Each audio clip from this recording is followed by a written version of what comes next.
नमस्कार दोस्तों, स्वागत है आपका अपने प्लेटफॉर्म एनसीईआरटी बाय विक्रम पर। आज हम जो हमारी सीरीज चल रही है NCERT all subject 6 to 12th class, उसमें एक नया सब्जेक्ट ऐड करने जा रहे हैं और वो सब्जेक्ट है मैथ, गणित का। हिंदी मीडियम हम स्टार्ट करेंगे, धीरे धीरे फिर इंग्लिश मीडियम में भी करवाएंगे। तो सबसे पहले हम कक्षा 6 की जो पाठ्य पुस्तक है गणित की, उसकी शुरुआत आज हम करेंगे। कक्षा 6 के विद्यार्थियों के लिए सभी सब्जेक्ट हम स्टार्ट कर चुके हैं, तो आप चैनल की प्लेलिस्ट में जाइए, वहां अगर आपको कोई भी सब्जेक्ट पढ़ना है आपको प्लेलिस्ट में मिल जाएगा, साथ में अभ्यास के प्रश्न उत्तर। और बाकी जो बच्चे मैथ सीखना चाहते हैं, 6th के अलावा 7th के हैं, 8th के, 9th के, या फिर कोई कम्पिटिटिव एग्जाम की तैयारी करना चाहते हैं और जिनका मैथ कमज़ोर है, वो बिल्कुल बेसिक से मैथ करना चाहते हैं, तो वो इस प्लेलिस्ट को या फिर इस पूरे कोर्स को देखिए। मैं आपको विश्वास दिलाता हूं कि आपका मैथ जो जीरो से बिल्कुल आपको हीरो तक ले जाऊंगा धीरे धीरे करते करते। तो इसलिए आप मेरे साथ बने रहिए, और अगर आप इस सीरीज में जुड़ना चाहते हैं तो आप चैनल को सब्सक्राइब कर लीजिए। तो चलिए आज का हमारा अध्याय स्टार्ट करते हैं। तो हमारा अध्याय है गणित में पैटर्न। देखिए, जैसे कि आपने बाकी सब्जेक्ट भी देखे, सबसे पहले हम जो लेसन का हेडिंग होता है, अध्याय का जो मेन हेडिंग होता है, उसके बारे में बात करते हैं हर बार। तो यहाँ पे जो हेडिंग है वो है आपका गणित में पैटर्न, कि जो गणित में जो पैटर्न है वो क्या रहेगा। तो उसके लिए आप देखिए कि यहाँ पे हम पैटर्न जो है वो क्या होता है कि किसी चीज का लगातार होना एक ही सीरीज में क्या कहलाता है, पैटर्न कहलाता है। तो देखिए, आप स्कूल जाते हैं, स्कूल से घर आते हैं, वो भी क्या है, एक पैटर्न है।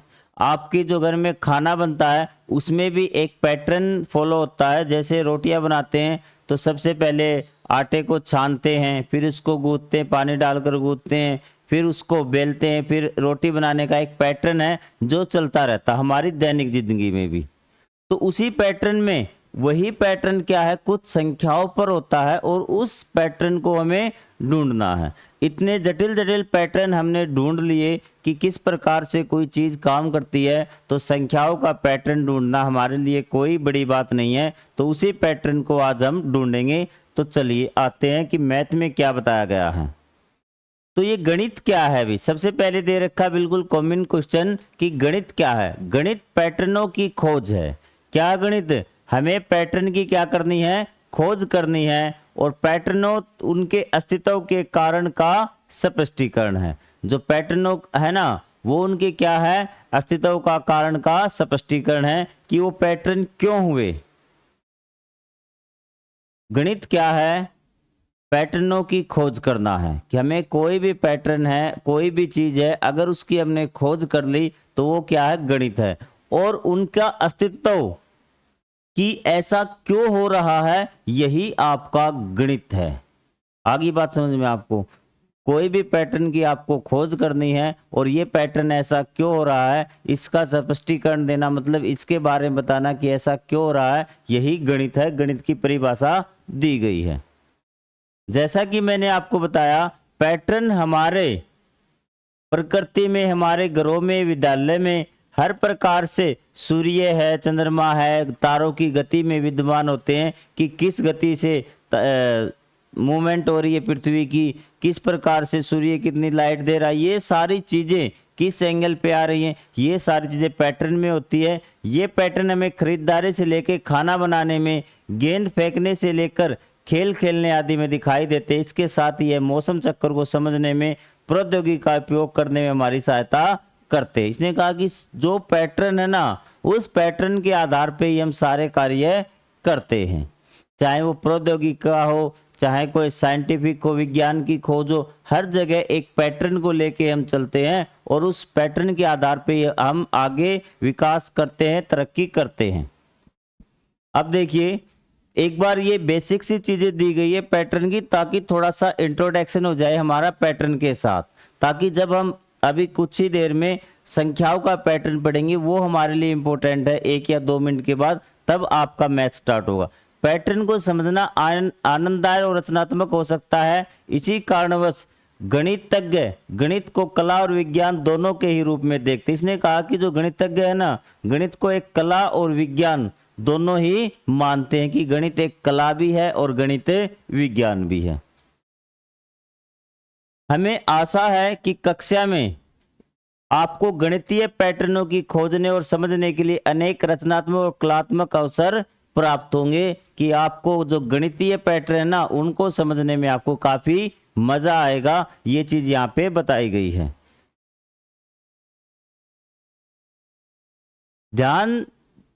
यह बात ध्यान रखने योग्य है कि गणित का लक्ष्य केवल यह ज्ञात करना नहीं कि कौन कौन से पैटर्नों का अस्तित्व है।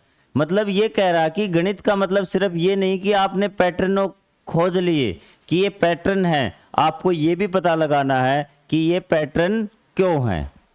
मतलब उसका स्पष्टीकरण देना है कि ये चीज क्यों हो रही है, कारण भी आपको बताना है।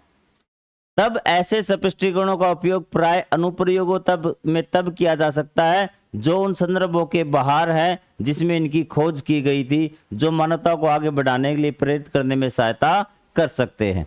उदाहरण के लिए तारों, ग्रहों और उनके उपग्रहों की गति के पैटर्नों की समझ ने मानव को गुरुत्वाकर्षण का सिद्धांत विकसित करने तक पहुंचाया। उसने कहा कि मानव ने समझ तो लिया कि तारे, ग्रह आदि कैसे मूवमेंट कर रहे हैं। जब देखा कि मूवमेंट क्यों कर रहे हैं, उस पैटर्न को समझा, तब मानव को पता चला कि इनका जो भार है ग्रहों का, ये सारी चीजें समझ के उसने गुरुत्वाकर्षण का पता लगाया। जब उसे पैटर्नों का स्पष्टीकरण मिला कि ऐसा क्यों हो रहा है।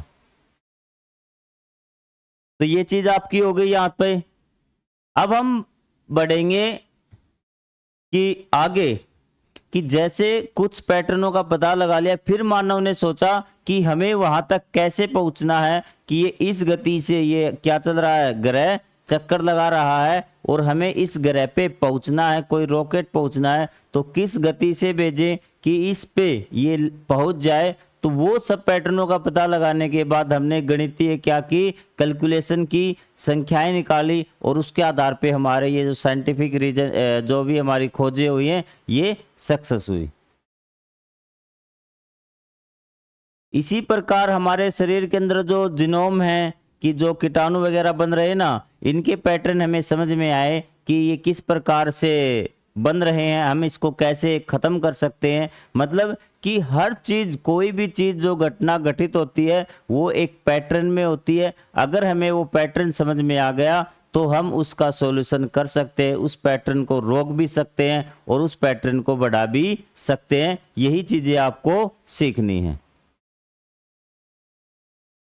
अब देखिए, यहां से कक्षा 6 के बच्चे को एक्सरसाइज दे रखी है। आपको कंप्लीट एक्सरसाइज नहीं है शुरुआती चैप्टरों में, इसी प्रकार आपको क्वेश्चन दे रखे। आइए पता लगाएं भी। क्या आप अन्य उदाहरणों के बारे में सोच सकते हैं जहां गणित दैनिक जीवन में हमारी सहायता करता है?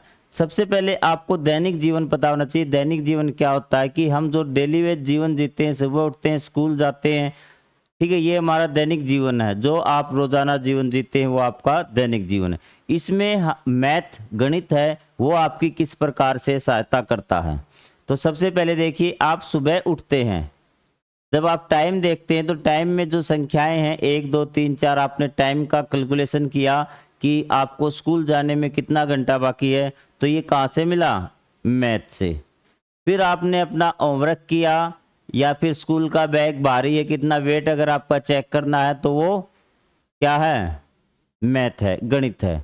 फिर आपको जो खाना बनाना है, आपकी मम्मी को घर पे जो नापतोल करती है कि ये 1 लीटर दूध हो गया, 2 लीटर दूध हो गया, ठीक है, वो भी किससे? जो खाना बनाते समय कि कितनी रोटी आपके लंच बॉक्स में डालनी है, तो वो कैलकुलेशन कहाँ से आई? गणित से। इस प्रकार आप लास्ट तक जाएंगे, शाम तक जब आप सोएंगे तो हर जगह आपको गणित का उदाहरण मिल जाएगा कि गणित हम कैसे प्रयोग कर रहे हैं। ये उदाहरण आपको अपनी नोटबुक में लिखने हैं।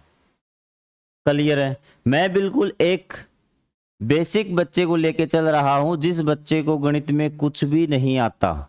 आप में से कुछ बच्चे इंटेलिजेंट भी होंगे, वो थोड़ा सा सब्र रखें और ये ना देखें कि टीचर बिल्कुल बेसिक से पढ़ा रहा है। आप बिल्कुल आराम से स्टडी को एंजॉय कीजिए, मैथ को। अगर आपका कोई डाउट है वो भी साथ साथ क्लियर हो जाएगा। तो ये चीज आपको समझ में आ गई कि दैनिक जीवन में किस प्रकार गणित है वो हमारी सहायता करता है। जहां पे भी गिनतियां, जोड़, घटा, भाग, गुणा आएगा वहां पे क्या होगा, गणित काम आएगा। वो उदाहरण आप लिख लेना अपनी नोटबुक में। गणित ने किस प्रकार मानव जीवन को आगे बढ़ाने के लिए प्रेरित करने में सहायता की है। इसने कहा कि मानव जो आगे बढ़ा है, मानव ने जो तरक्की की है, उसमें गणित ने किस प्रकार सहायता की है भी। अब आपको उदाहरण सोचने हैं कि वैज्ञानिकों ने प्रयोग किए हैं।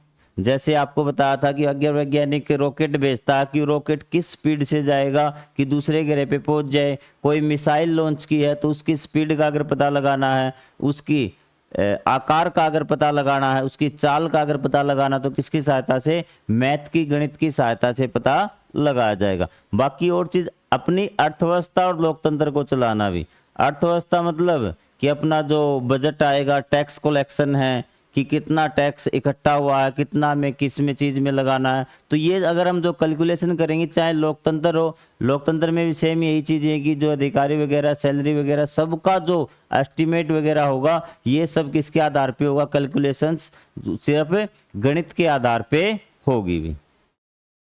पुलों, घरों, अन्य जटिल भवनों को निर्माण करना, टीवी, मोबाइल फोन, कंप्यूटर, साइकिलों, रेलगाड़ियों, कारों, वायुयानों, घड़ियों इत्यादि को बनाना सम्मिलित है। इनको बनाने में मैथ कहाँ काम आता है। देखिए, अगर कोई चीज हम निर्माण कर रहे हैं, मैन्युफैक्चर कर रहे हैं, तो सबसे पहले आप लिखेंगे कि ऊपर लिखी हुई चीजों को बनाने से पहले हमें उनका आकार पता करना है कि किस प्रकार कितनी बड़ी चीज बनानी है। अगर हमें आकार पता करना है तो हमें मैथ की गणित हमारी सहायता करेगा कि कितने सेंटीमीटर, कितने मीटर हमें ये चीजें लंबी बनानी है या छोटी बनानी है। ये चीज क्लियर हुई। आकार आपने डिसाइड कर लिया कि ये पेन मुझे बनाना है। पेन का एग्जांपल लेता हूँ, सारी चीजें आप लिख सकते हैं।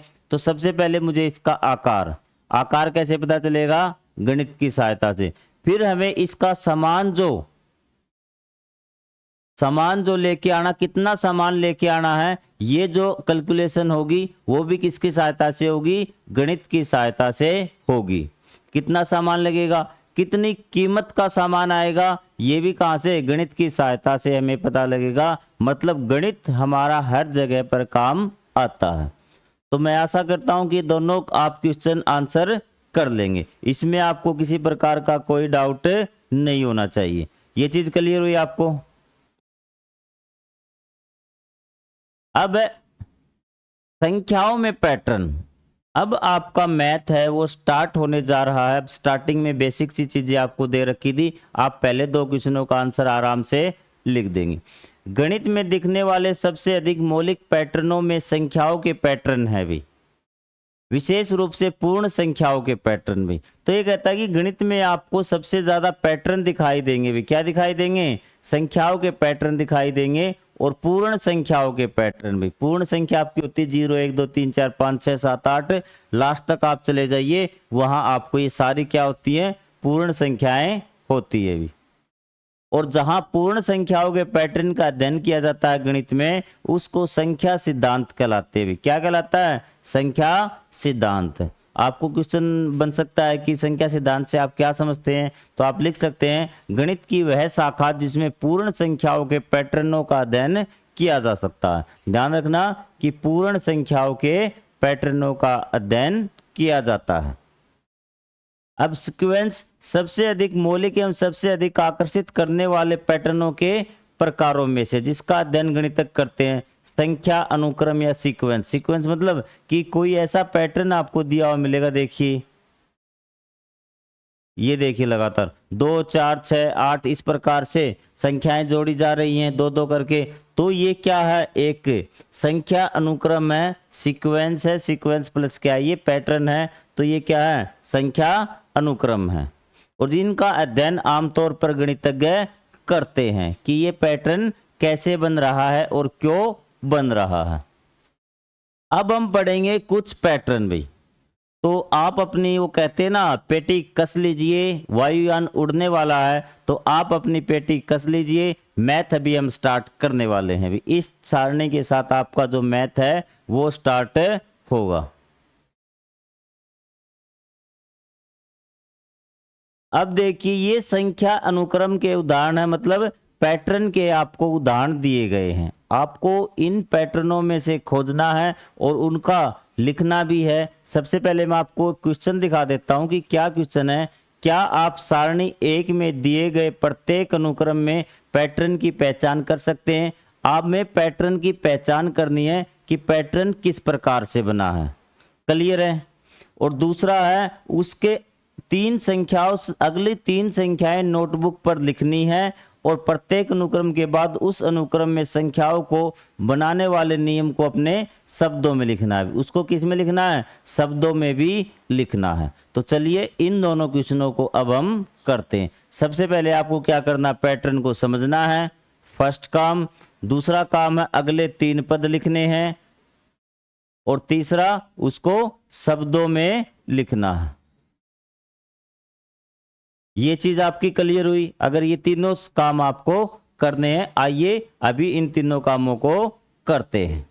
क्लियर हुई बात? चलो आ जाइए अब हमारी टेबल पे भी। सबसे पहले पैटर्न को समझना है। क्या आपको पैटर्न को समझ में आया? 3 काम है, तीनों कामों के लिए हम टिक कर देंगे। पहला क्वेश्चन था, पैटर्न हमें समझ में आ चुका है क्योंकि इसमें सभी संख्याएं एक दी गई है। अगली 3 संख्याएं जो लिखनी है वो हम लिख देंगे 1 1 1। शब्दों में लिखना है तो हम लिख देंगे सभी एक दी गई। तो अगले 3 पद लिख दिए। अब हमें शब्दों में लिखना है। शब्दों में आप लिखेंगे कि सभी एक संख्याएं, एक को ही रिपीट किया गया सभी, या फिर आप लिखिए कि एक को आगे लिखा गया, या आगे लिखना, आगे लिखा गया है, या फिर एक को ही बार बार लिखा गया। तो ये तीनों काम हो गए हमारे। फिर अगले पैटर्न पे आइए। अगला पैटर्न समझिए भी, 1 2 3 4 5 6 7। तो क्या आपको पैटर्न समझ में आया कि 1 से तो पैटर्न शुरू किया गया है और हर बार 1 जोड़ा गया है। 1 में 1 जोड़ दिया 2, फिर 2 में 1 जोड़ दिया 3, 3 में 1 जोड़ दिया 4। आपको पैटर्न समझ में आ गया। अगली 3 संख्याएं क्या होंगी? 7 में 1 जोड़ेंगे 8, 9 और 10। लिख दी अगली 3 संख्याएं। फिर आपको इसको क्या है? शब्दों में लिखना है। भी किस में लिखना है? शब्दों में। कैसे लिखेंगे? आप यहां से शुरुआत करेंगे। एक बार मैं इसको रफ कर देता हूं यहां पे। ये आपका हो गया था 8 9 10। शब्दों में कैसे लिखेंगे कि जो आपका पैटर्न, अब आप लिखेंगे कि पैटर्न 1 से शुरुआत की गई है, पैटर्न की संख्या 1 से शुरुआत की गई है और अगली संख्या लिखने के लिए पिछली संख्या में 1 जोड़ा गया है। लिख दोगे आप शब्दों में। तो ये हमारे तीनों स्टेप कंप्लीट इसके। इनको गणन संख्याएं बोलते हैं। क्या बोलते हैं? गणन संख्याएं। अगले पैटर्न पे आ जी भी। 1 है, 1 में कितना जोड़ा गया है? 2। 3 हो गया, 3 में कितने जोड़े कि 5 आ जाए? 2। 5 में कितने जोड़े कि 7 आ जाए? 2। मतलब हर संख्या में 2 जोड़ा गया है। तो अगली संख्या क्या आएगी भी? 15। 15 में 2 जोड़ेंगे 17, 17 में 2 जोड़ेंगे 19। तो हमें पैटर्न समझ में भी आ गया और हमने अगली 3 संख्याएं भी लिख दी। क्लियर? अब हम कैसे लिखेंगे कि अनुक्रम है जो आपका पैटर्न 1 से शुरू किया गया है। किससे शुरू किया गया है? संख्या 1 से शुरू किया गया है और अगली संख्या लिखने के लिए उसमें 2 जोड़ा गया है भी। अगली संख्या लिखने के लिए पिछली संख्या में 2 जोड़ा गया है। ये आपको लिखना है। आप लिख देंगे शब्दों में। तीनों स्टेप आपके कंप्लीट। और इन संख्याओं को विषम संख्याएं बोलते हैं भी। क्या बोलते हैं? विषम संख्याएं बोलते हैं। क्लियर है? सम हो, जब एक बार सम और हो जाए फिर मैं आपको बता दूंगा सम और विषम संख्याएं क्या होती है। अब देखिए, अब की बार ये सम संख्याएं हैं, इसका पैटर्न समझते हैं। पहली संख्या से आपको देखना, पहले तो जोड़ के ही देखना है अभी कि जोड़ के कुछ आ रहा है क्या। हाँ, इसमें 2 जोड़ेंगे 4 आएगा, इसमें 2 जोड़ेंगे 6 आएगा 8, तो मतलब 2 जोड़ के पैटर्न बना रखा। तो 14 और 2 16 और 2 18 और 2 20। 3 से पैटर्न आपको समझ में भी आ गया कि 2 जोड़ के पैटर्न बना रखा है, एक तो समझ में आ गया। दूसरा, अगली 3 संख्याएं भी, अगली 3 संख्याएं आ गई। फिर शब्दों में कैसे लिखेंगे कि पैटर्न की शुरुआत संख्या 2 से हुई है, शुरुआत कहाँ से हुई है 2 से, और अगली संख्या लिखने के लिए पिछली संख्या में 2 जोड़ा गया है। जैसे 2 है, अगली संख्या लिखनी तो 2 में कितना जोड़ेंगे 2 4, 4 आपने लिख दिया। अगली संख्या लिखनी तो 4 में कितना जोड़ना है 2 6। तो इस प्रकार ये पैटर्न शब्दों में आप लिख सकते हैं।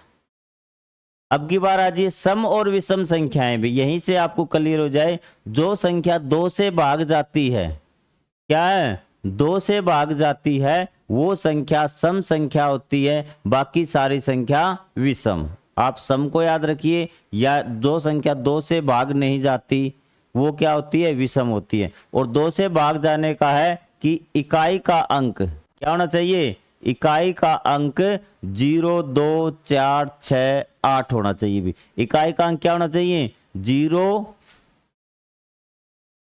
2 4 6 8, इनमें से इकाई का अंक ये, जैसे 14 देखिए इकाई का अंक क्या आ गया 4, 2 से भाग जाएगी। 18 देखिए इकाई का अंक क्या आ गया 8, 2 से भाग जाएगी। लेकिन यहाँ देखिए 19 है ना, इकाई का अंक क्या आया 9, ये 2 से भाग नहीं जाएगी, इसलिए ये विषम संख्या है। इकाई का अंक 0 2 4 6 8 आ जाए तो 2 से भाग जाएगी, अन्यथा 2 से भाग संख्या नहीं जाएगी। 2 से भाग जाएगी तो सम संख्या है, और 2 से भाग नहीं जा रही तो विषम संख्या।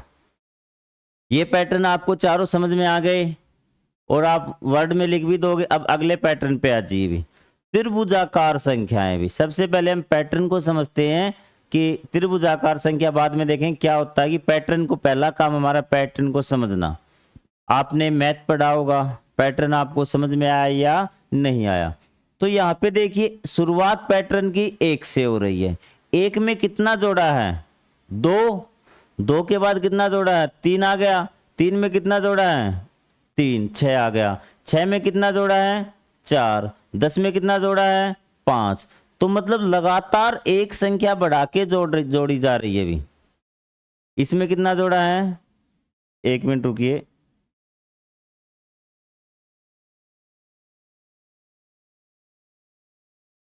अब देखिए 1 में कितना जोड़ा है यहाँ पे +2, यहाँ 3, यहाँ 4, यहाँ 5, यहाँ 6, यहाँ 7। तो आगे कितना जोड़ा जाएगा 8, 8 जोड़ के कितना 36, फिर 9 जोड़ा जाएगा कितना हो जाएगा 45, फिर कितना जोड़ा जाएगा 10, कितना हो जाएगा 55। अगली 3 समय पैटर्न समझ में भी आ गया और अगली संख्या भी आ गई। भी ये चीजें आपकी क्लियर हो गई, आपको पैटर्न समझ में भी आया और अगली संख्या भी आ गई। अब हमें लिखे कैसे, पैटर्न की शुरुआत 1 से हुई है। कहां से हुई है, संख्या 1 से हुई है, और संख्याओं में क्रम से आपको लिखना है कि पैटर्न की शुरुआत 1 से हुई है और संख्याओं में क्रम से क्या जोड़ा गया है 1 2 3 4, और ऐसे करके आप छोड़ देना। तो ये अपने आप समझ जाएगा कि पैटर्न की शुरुआत 1 से हुई है। फिर क्रम से का मतलब नंबर वाइज, क्रम से का मतलब क्या होता है कि पहले 1 जोड़ा गया, फिर 2, फिर 3, फिर 4 5, इस प्रकार से जोड़ा गया। अब हम बात करते हैं त्रिभुजाकार संख्याएं की। हमने तीनों काम कर लिए। त्रिभुजाकार संख्याएं क्या होती हैं कि जो आप डॉट बनाएंगे, जैसे 3 है, भी क्या है 3, तो 3 को हम इस प्रकार लिख सकते हैं त्रिभुज के आकार में। तो ये त्रिभुजाकार संख्याएं हैं। त्रिभुजाकार संख्याएं वे होती हैं अगर उन संख्याओं को हम डॉट में इस प्रकार से लिख सकें कि उनसे त्रिभुज बन जाए। तो क्या आप 4 से त्रिभुज बना सकते हैं? भी क्या आप 4 से त्रिभुज बना सकते हैं? 4 संख्या लिखिए और इसको डॉट में लिखिए, क्या त्रिभुज बन पाएगा? भी नहीं बन पाएगा। भी ठीक है, तो त्रिभुज किससे बनेगा? 1 से, 3 से, 6 से बनाना तो कैसे बनेगा? 1 2 3 4 5 6। ये देखिए, तो 6 कौन सी संख्या है? त्रिभुजाकार संख्या है। त्रिभुजाकार वे संख्याएं हैं यदि उन संख्याओं को हम डॉट के रूप में लिखें तो उनसे त्रिभुज बन जाए। क्लियर हुई बात ये आपको? अब अगले पे आ जाइए भी। 1 4 9 16 25 36 49, इनको हम बोलते हैं वर्ग संख्याएं। क्या बोलते हैं? वर्ग संख्याएं। सबसे पहले आप ये बताइए कि क्या आपको पैटर्न समझ में आया कि ये क्या पैटर्न दे रखा है? पहले तो क्वेश्चन यही था ना, क्या आपको पैटर्न समझ में आया? तो ये देखिए, ये आपका है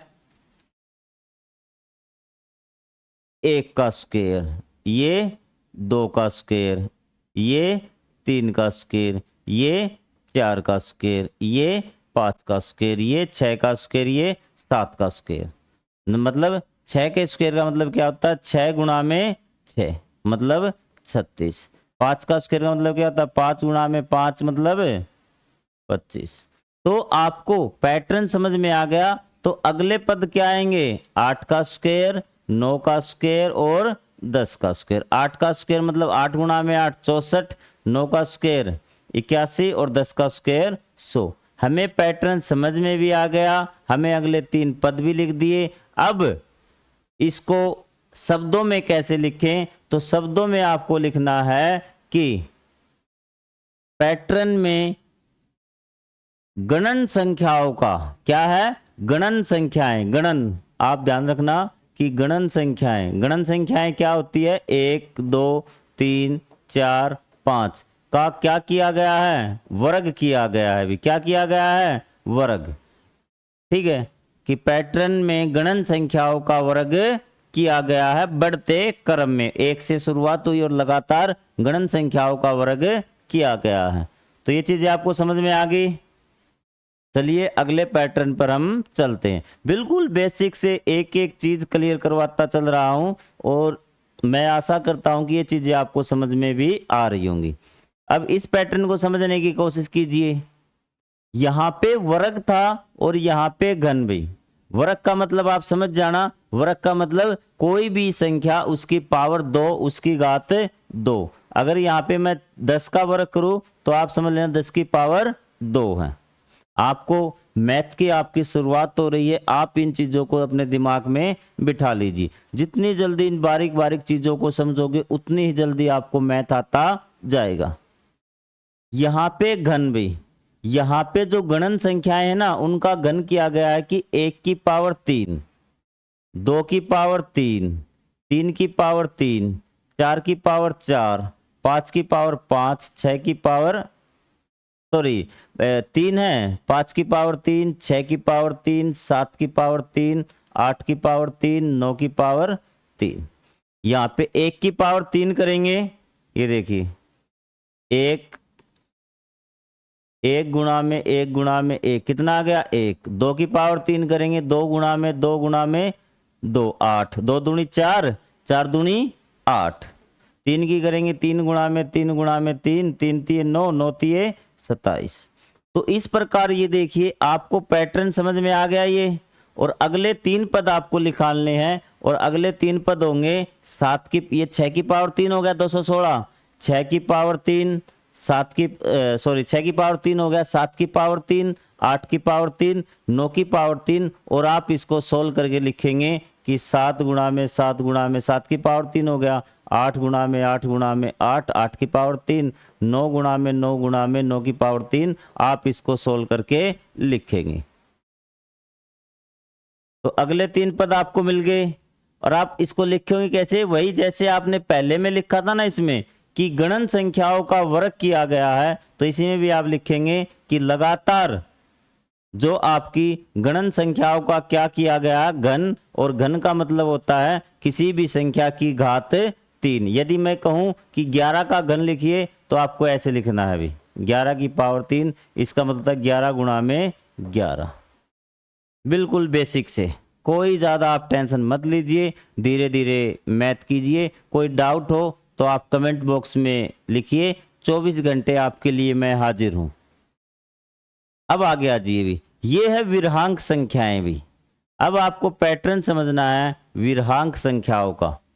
अब एक बार आप कोशिश कीजिए, आपके पास मैथ भी होगा और आपने पैटर्न समझने की कोशिश भी की होगी। तो अब देखिए ध्यान से कि एक में शुरुआत कहां से हुई है, एक से। सबसे पहले तो लाइन आपको यही लिखनी है कि वर्ड में कि अनुक्रम की शुरुआत संख्या एक से की गई है। तो अगली संख्या निकालने के लिए क्या किया गया है कि पिछली संख्या जोड़ी गई है। भी क्या है, पिछली संख्या जोड़ी गई है।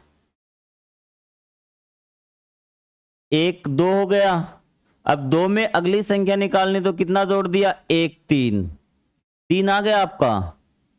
चाहे यहां से आप लगा लीजिए, फिर आपको तीन अगली संख्या आ गई तो आपको कितना जोड़ना है, यहां पे एक, यहां पे दो, यहां पे तीन, तीन है ना।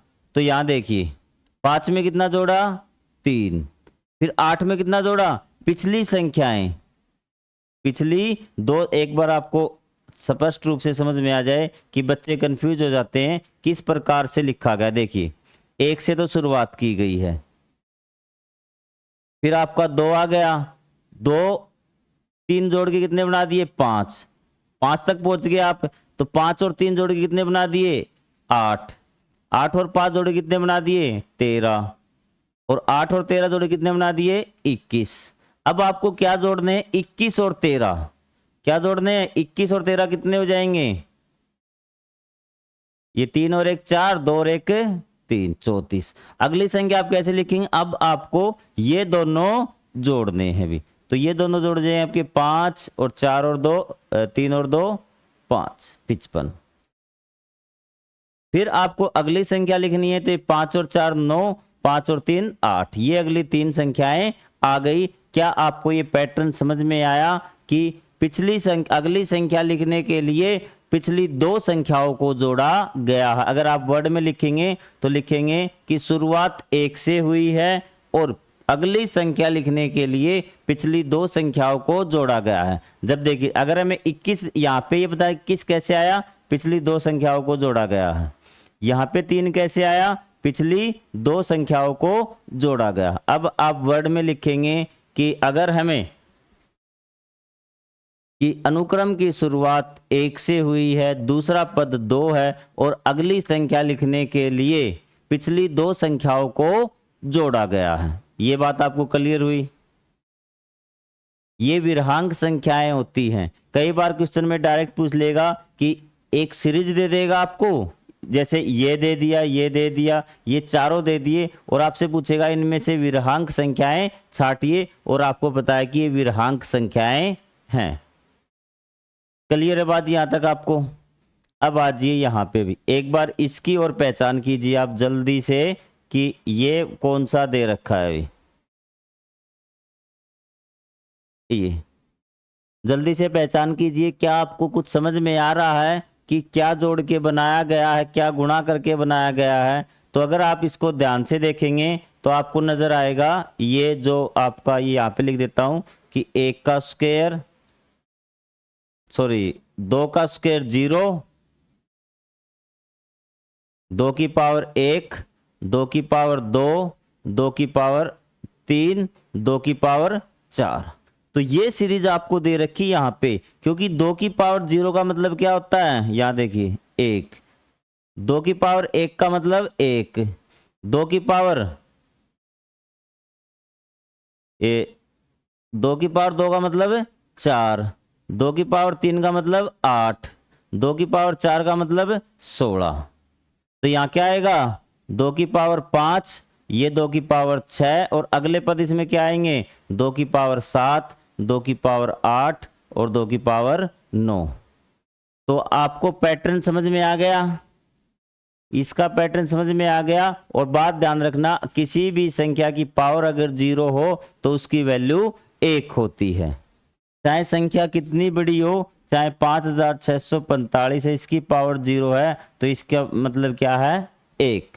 छोटी छोटी बेसिक सी बातें हैं, इनको साथ साथ कवर चलिए, क्योंकि भविष्य में जरूरत पड़ेगी तो आपको बताना न पड़े। समझ में आ गया आपको पैटर्न? अब पैटर्न कैसे लिखेंगे कि पैटर्न की शुरुआत, या फिर आप लिख सकते हैं कि पैटर्न को 2 की घात पूर्ण संख्याएं लिखी के रूप में दी गई है। 2 की घात पूर्ण संख्याओं के रूप में दी गई है। देखिए कैसे पैटर्न क्या हमारा, ये आपको समझ में आया? ये देखिए 2 की पावर 0, 2 की पावर 1, 2 की पावर 2, 2 की पावर 3, तो 2 की घातों के रूप में क्या दी गई है? पूर्ण संख्याएं 0, 1, 2, 3, 4, 5, 6, 7, 8, 9। अब आप अगले पद कैसे निकालेंगे? ये 2 की पावर 6 तक दे रखा आपको, तो 2 की पावर 7 मतलब 2 की पावर को 7 बार गुणा करना है अभी। 1, 2, 3, 4, 5, 6, 7, 2 दूनी 4, 4 दूनी 8, 8 दूनी 16, 16 दूनी 32, फिर 2 की पावर को 8 बार और 2 की पावर को 9 बार। ठीक है, या फिर इसको आप देख सकते हैं कि एक और बन सकता है इसका। यहां पे देखिए 2 की पावर वाला समझ में आ गया पैटर्न। एक पैटर्न है कि पैटर्न की शुरुआत 1 से की गई है और संख्या को दोगुना करके लिखा गया है। अगली संख्या लिखने के लिए पिछली संख्या को 2 से गुणा किया गया है। सिंपल, ये भी पैटर्न सेम है। 1 दूनी 2, 2 दूनी 4, 4 दूनी 8, 8 दूनी 16, 16 दूनी 32, 32 दूनी 64, 64 दूनी 128, 128 दूनी 256। और इसी प्रकार 256 का आप डबल कर लेना, अगला पद आ जाएगा। ये आप 2 प्रकार से लिख सकते हैं। आप कंफ्यूज भी हो रहे होंगे कि सर हमारे सर ने ऐसे तरीके से करा दिया, आप इस प्रकार से करवा रहे हैं, तो दोनों पैटर्न इसमें बनते हैं। ये चीज क्लियर हुई आपकी? एक पैटर्न आपका 2 की घात के रूप में था और एक पैटर्न है आपका कि पैटर्न की शुरुआत 1 से की गई है और अगली संख्या लिखने के लिए पिछली संख्या को 2 से गुणा किया गया है। तो ये चीजें अब हम देखते हैं इसको भी। इसमें देखिए, इसमें जो लिखा गया है आपका, इसमें है 3 की पावर 0, 3 की पावर 1, 3 की पावर 2, 3 की पावर 3। क्योंकि इसमें आप समझ सकते हैं, ये देखिए क्या आएगा? 3 की पावर 0, मैंने आपको बताया था किसी की पावर 0 हो तो उसका मतलब होता है 1। क्या होता है? 1। किसी की पावर 1 हो तो उसका मतलब होता है सेम वही संख्या। 3 की पावर 1 है तो मतलब 3, 3 की पावर 2 मतलब 3 3 9, 3 की पावर 3 मतलब 27, 3 की पावर 4 मतलब 41, 81 सॉरी, 3 की पावर 5 मतलब 243 और 3 की पावर 6 मतलब 729। तो अगले पद क्या आएंगे? 3 की पावर 7 सॉरी 3 की पावर 8, 3 की पावर 9 और 3 की पावर 10। ये अगले 3 पद आएंगे और आप इनको सोल्व कर लेना। शब्द में कैसे लिखोगे कि पूर्ण संख्याओं को 3 की घातों के रूप में दिया गया है। अब दूसरा क्या तरीका, यहां से देखिए भी, 1 तिये 3, 3 तिये 9, 9 तिये 27, तिये 81, तिये तिये 3 से गुणा की गई है। किससे गुणा की गई है? 3 से। तो हम लिखेंगे, तो यहाँ पे आपको किससे गुणा करनी है? 3 से अगली संख्या आ जाएगी, फिर जो संख्या आएगी उसको किससे गुणा करेंगे? 3 से अगली संख्या आ जाएगी, फिर जो संख्या उसको 3 से। आप कोई भी तरीका अपना लीजिए, चाहे ये तरीका अपना लीजिए, चाहे इस तरीके को अपना लीजिए, भी कोई गलत नहीं होगा। शब्दों में आप लिख देंगे अनुक्रम की शुरुआत 1 से हुई है और अगली संख्या लिखने के लिए पिछली संख्या को 3 से गुणा किया गया है। तो ये आज हम यही तक करेंगे। अगले में हम करेंगे संख्या अनुक्रमों का दर्शांकन, कि हम देखकर कैसे अनुक्रमों का पता लगाएं। तो मैं आशा करता हूं कि आज का जो मैंने बिल्कुल बेसिक समझाया है आपको समझ में आ गया होगा। आप अगर अपने कोई सजेशन देना चाहते हैं कि आप इस प्रकार से पढ़ाइए या फिर इस प्रकार से हम सुधार कर सकते हैं, तो आप कमेंट बॉक्स में ज़रूर लिखें, हम उसी प्रकार समझाने की कोशिश करेंगे। तो मिलते हैं अगले वीडियो में, तब तक के लिए जय हिंद, जय Bharat, thank you very much.